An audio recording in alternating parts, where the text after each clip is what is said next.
এই ভিডিওতে আপনাদেরকে দেখাবো কিভাবে আপনি আপনার হাতে থাকা স্মার্টফোন দিয়ে আপনার পিসি বা কম্পিউটারের কাজ করতে পারেন। অনেক ক্ষেত্রে দেখা যায় আমরা বাইরে থাকি, সেক্ষেত্রে আমাদের পিসি বা কম্পিউটারের কাজের প্রয়োজন পড়ে।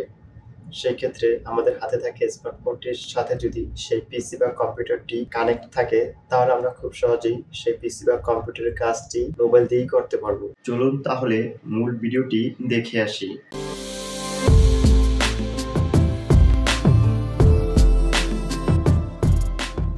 প্রথমে মোবাইলের ইন্টারনেটটি চালু করে নিব, দেন চলে যাব গুগল প্লে স্টোরে। এখানে আসার পর সার্চ বক্সে লিখব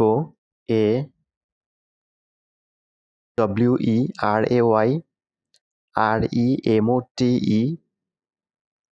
লিখে সার্চ করব। সার্চ করার পর এরকম একটি অ্যাপস দেখাবে, এটি ইনস্টল করব।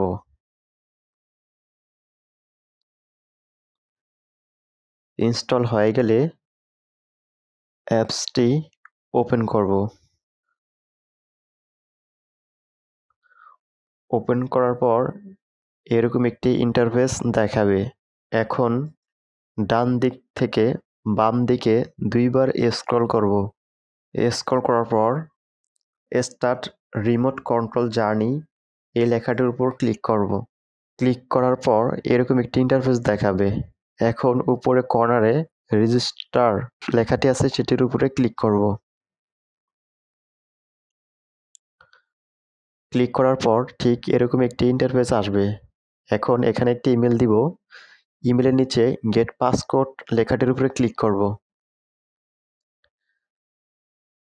ক্লিক করার পর উপরে যে ইমেলটি দিয়েছি সেই ইমেলে একটি ভেরিফিকেশন কোড যাবে। কোডটি হবে এরকম দেখতে। এই কোডটি আমরা এখানে দিয়ে দিব। নিচে একটি পাসওয়ার্ড দিব, তারপরে ইউর নেম অপশনে একটি নাম দেব। নাম দেওয়ার পর ক্রিয়েট অ্যান অ্যাকাউন্ট এই লেখাটির উপরে ক্লিক করব। ক্লিক করার পর গেট ইট এই লেখাটির উপর ক্লিক করব। ক্লিক করার পর একটু লোডিং নেবে, তারপরে আমাদের ইমেল এবং পাসওয়ার্ডটি দেখাবে, এটি আমরা সেভ করে দিব।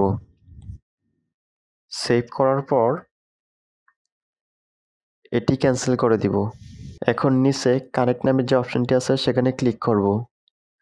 এখন আমাদের মোবাইল ফোনের কাজ শেষ। এখন মোবাইলটা আমরা এভাবেই রেখে দিব। এখন আমরা চলে যাব সেই পিসি বা কম্পিউটারে যেটির সাথে আমরা মোবাইলটি কানেক্ট করতে চাই। চলে এলাম পিসিতে। এখন ক্রোম ব্রাউজারটি ওপেন করব। ওপেন করার পর এখানে লিখব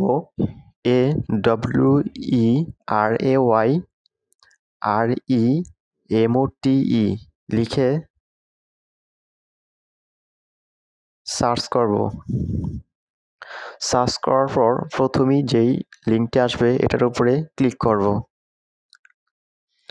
ক্লিক করার পর ফ্রি ডাউনলোড অপশনটিতে ক্লিক করব।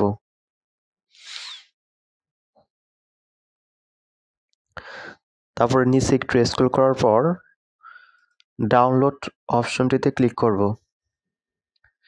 ডাউনলোড হয়ে গেলে ফোল্ডারটি ডবল ক্লিক করে ওপেন করব।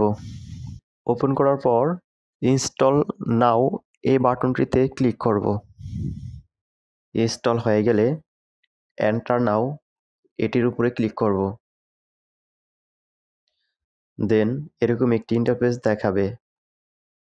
এখন এখানে যে ডিভাইস আইডি এবং পাসকোডটি আছে এটি আমার ফোনের ডিভাইস আইডির জায়গায় ডিভাইস আইডি এবং পাসকোডের জায়গায় পাসকোডটি দিয়ে দিব। এখন চলে যাব মোবাইলে। এখানে ডিভাইস আইডিটা দেব, পাসকোডটিতে পাসকোডটি দিয়ে দিব। দেওয়ার পর কানেক্ট এই লেখাটার উপর ক্লিক করব। ক্লিক করার পর আমরা এখানে কোনো কিছু করব না, একটু লোড নিতে থাকবে।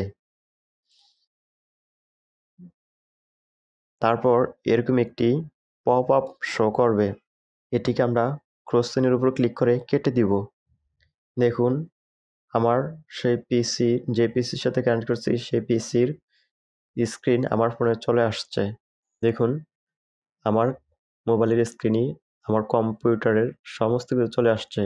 এখন আমি এখানে ডবল ক্লিক করে সব কাজ করতে পারবো। যেই ফোল্ডারে ঢুকবো ডবল ক্লিক করে ঢুকবো। কোনো ফোল্ডারে ঢুকতে চাইলে ডবল ক্লিক করে ঢুকবো। দেখুন কত সুন্দরভাবে আমি কাজগুলো করতে পারতেছি। আমার কম্পিউটারের সকল কিছু আমার ফোনে চলে আসছে এখন।